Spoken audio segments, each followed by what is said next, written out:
When you look at what the French politicians are doing and saying, you might have also a very different idea.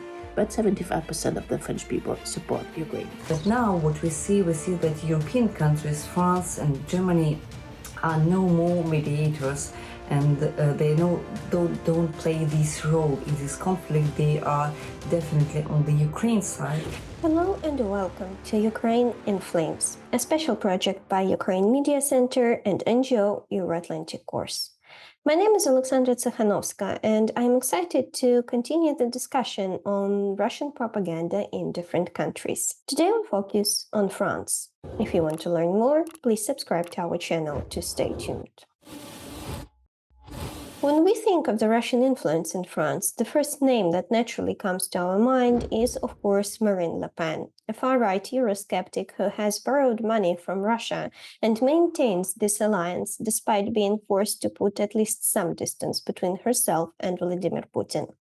Nevertheless, she consistently calls to lift the sanctions from Russia and justifies it with the talking points straight out of the Kremlin's playbook. Is she, however, the only Russia-related problem that France has? What about, for example, the Russian propaganda outlets such as RT and Sputnik? They have been banned from broadcasting, but does it really mean that the propaganda department has closed down and went home? We asked Cécile, a professor at Rennes University and author of the marvelous book on the Kremlin network in France, to walk us through these issues. Hello, I'm really happy to be with you. And I really wish that this war will end very soon, and that you'll have the victory. Ukraine will have the victory. That will be the best thing that can happen for Europe.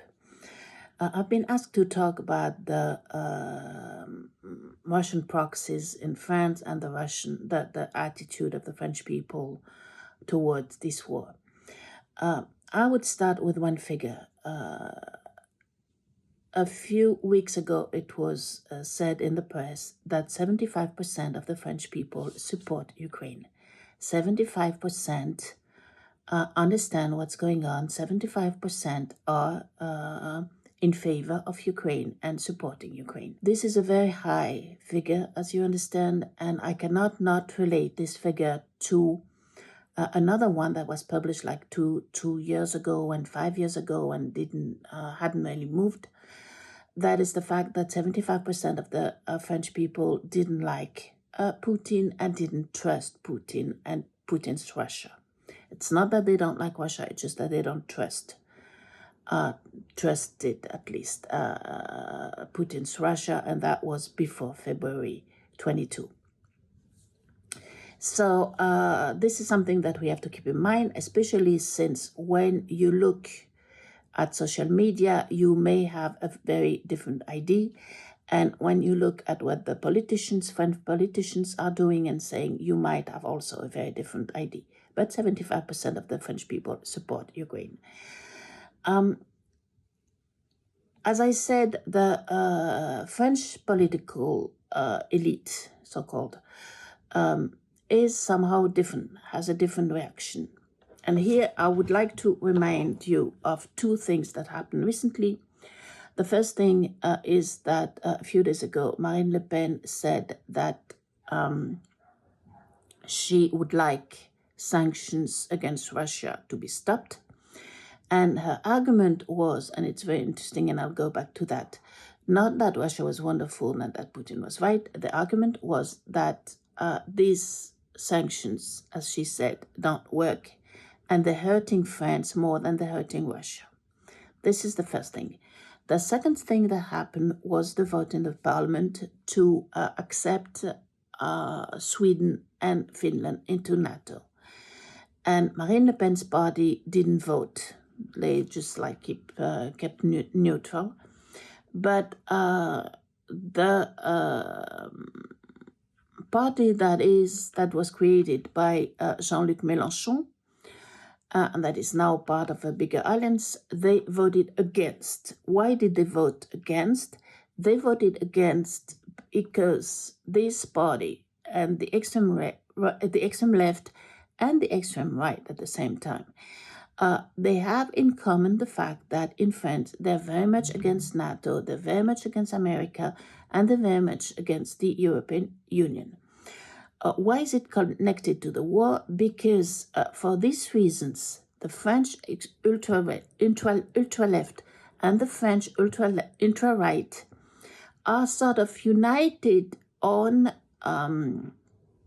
saying that in that way Russia may be some kind of solution because they see Russia as a country that is fighting and opposing, fighting against NATO, opposing America, and resisting against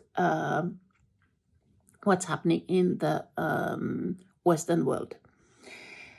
So we do have this situation in France, and it's pretty much known and investigated. I would say that there are other things to investigate. We have to investigate the way these kind of actions are or are not coordinated. In the sense that I was really impressed by the fact that when Marine Le Pen said that she was against sanctions, at the same time, Gerhard Schröder was coming back from Moscow and saying that he was against sanctions. And Orban also said something of the kind. So in what way is that coordinated? And the second aspect is in what ways are these parties and these political people independent from Russia? We all know that Marine Le Pen received a credit from Russia, and we all know that she hasn't paid this credit yet, and she has till 2028 to pay it back, which is not what was agreed on at the beginning. So there has to be, I think, in France, a big investigation on the Russian money that could flow, and we know that Russian money is in the West. And for example, Catherine Berton's books has shown that this money has been in the West for the past 35 years and could be used. So it has to be investigated, and French professors and French journalists don't have the possibilities to do that. So it has to be done by the French social secret services. Why does it have to be done? It has also to be done because,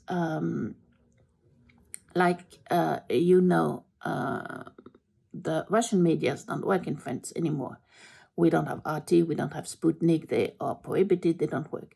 But we still have a lot of people on social media who are vehiculating Kremlin's narratives. And I'll go back to these narratives because, like I said, they've changed. So it has to be, I think, investigated how these people, how these bloggers, how these political figures are or are not dependent from Moscow. In what ways? It's just like love, or is it something else? Because they're doing very much a professional job. Some of them are tweeting 10 times a day, every day. And it looks very professional, and you don't need to have RT if you have these people tweeting all day long.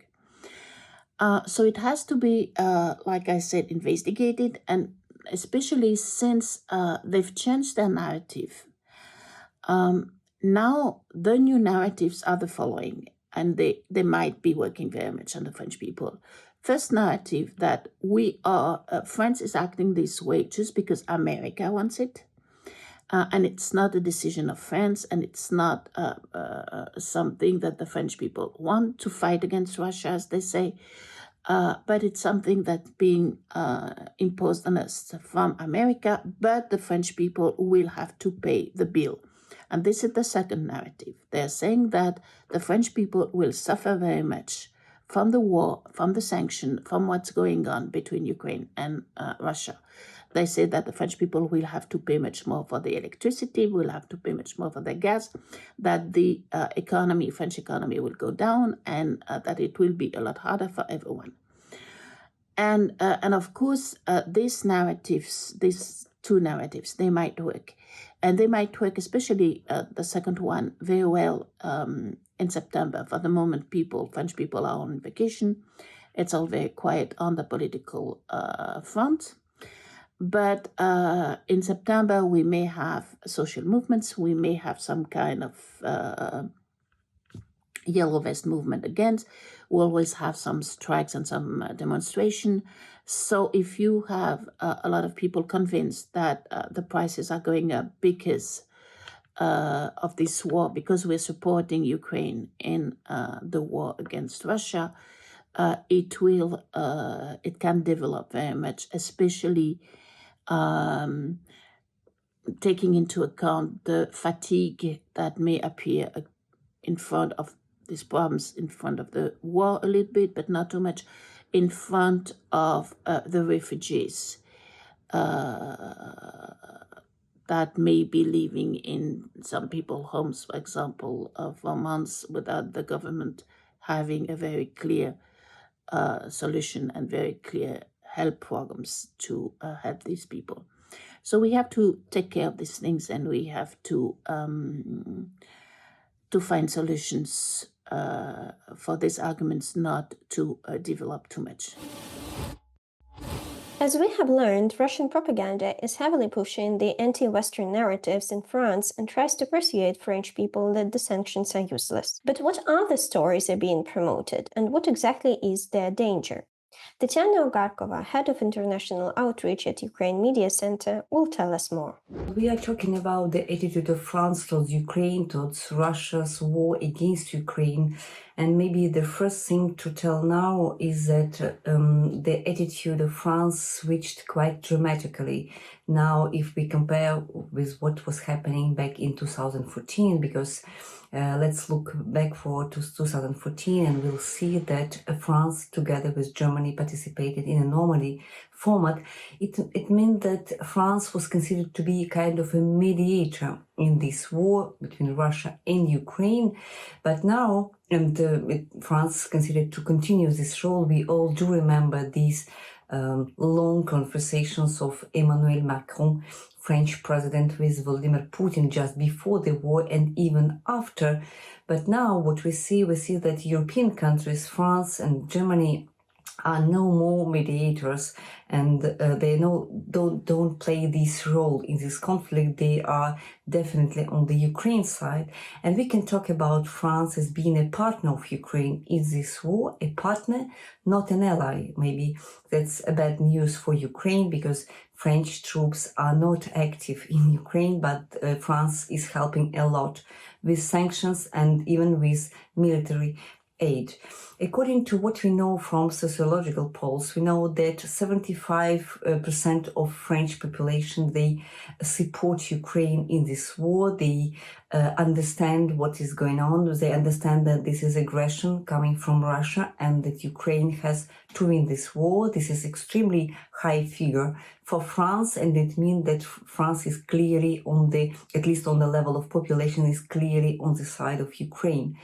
But at the same time, there are still some political forces which are trying to play a double role in this war. I would mention Marine Le Pen, who lost this presidential election, but she is a quite strong political figure at that point. Almost half of French people voted for her during the second tour of these elections this year. So we can imagine this is support of her political program, and even her international agenda is quite high in France. And on the other side of the political party, left, on the leftist, Jean-Luc Mélenchon, also he has some ideas. He's not supporting Russia clearly, but he has a quite explicit anti-NATO rhetorics, so it helps to what called understand Russia, because we understand that Russia started this conflict by posing, first of all, ultimatums towards NATO, not even Ukraine.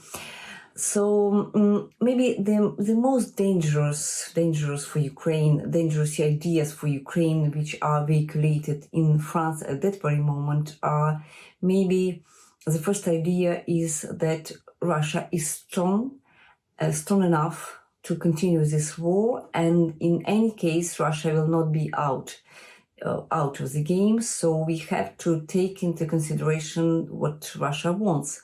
So in some politicians, for example, Marine Le Pen, he mentioned several times that France will not that Russia will not move out, so it will be still here.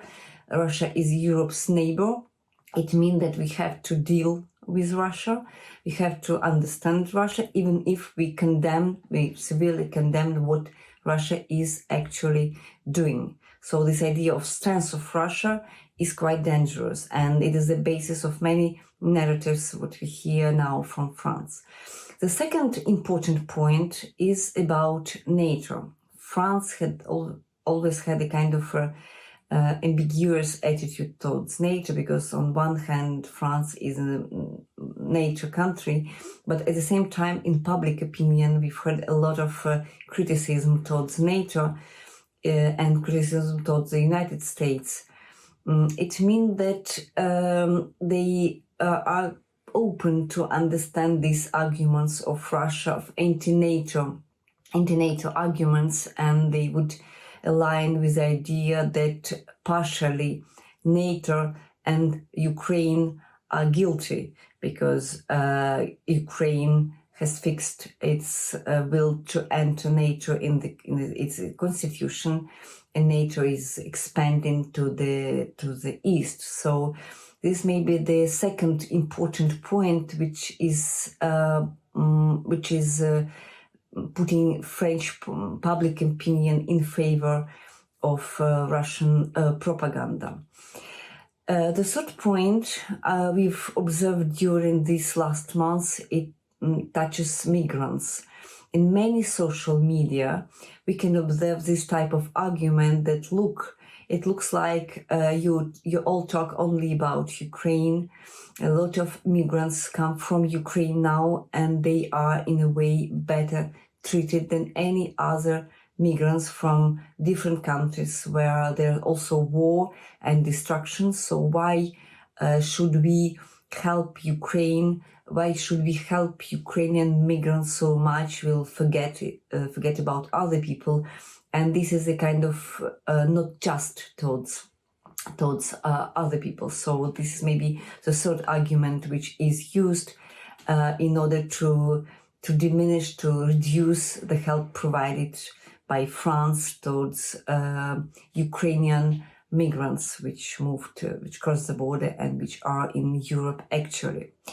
But maybe even more important is the fourth point, stating that look, there is a war. During the war, there is a kind of two parts, and there is a violence between two parts, and we are in a way tired of this war. So let's find a kind of a solution for that, the most quick solution for this conflict, because people are dying, because there are a lot of destructions. So this is an argument in favor of a ceasefire. Look, it could be a place for a compromise between Russia and Ukraine. And this rhetoric is extremely dangerous for Ukraine, because we do understand that any kind of ceasefire before the liberation of all Ukrainian territories would mean just another war, which will start quite soon afterwards. So, but this rhetoric is present in many French media, for example, even in the choice of the subjects to treat. This week there were several Ukrainian ships which finally left Ukrainian ports, delivering Ukrainian grain, exporting Ukrainian grain abroad. There were a lot of positive videos about that, and it's good news. But the problem is that there is also highlighting this possibility of peace right now, and Russia is trying its best to show that there is a room for negotiations, there is a room for understanding, and let's stop here. Let's stop the hostilities, let it be a place for a ceasefire, and then maybe we'll discuss it later. Russia needs a pause from military point of view. And this kind of discourse, it is quite clear why it is entering French media space and French public opinion, because everybody is tired of war. But the problem is for Ukrainians is that there is no possibility for Ukraine to win the war if there is a place for ceasefire.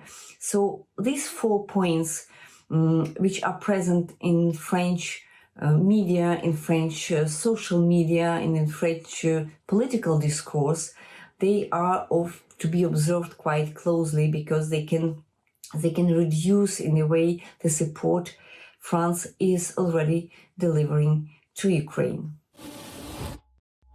You've been watching this special project by Ukraine Media Center and NGO Euro-Atlantic Course, Ukraine in Flames. If you find our work useful, please like and share this video, and don't forget to subscribe to our channel. In the description to this episode, you can find information on how you personally can help Ukraine in the face of Russian aggression.